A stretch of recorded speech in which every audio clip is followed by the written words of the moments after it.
skal gå til en pige, som er blevet mobbet og gjort til grin af nogle egoistiske svin.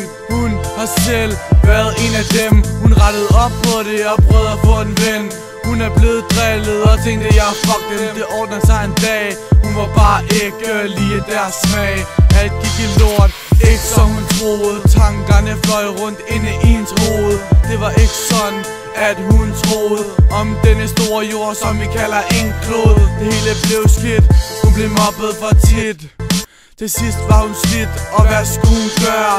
Ingen til at hjælpe, og ingen til at støtte. Vær stærk indeni, så er du selv til nytte. Mobning er slemt, og det kan blive grimt. Selv hvor dumt det lyder, er det faktisk sandt.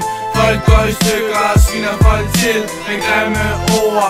Hold det væk fra denne jord. Ikke folk had, bare giv dem glæde. Så bliver folk glade, skal vi da ved. Det bedste i livet er nemlig glæde. Svært at se på mennesker med mange sår, og dem der sidder med mange tår. Jeg håber dem derude, der har haft det sådan, de er kommet over det og ikke er blevet sådan.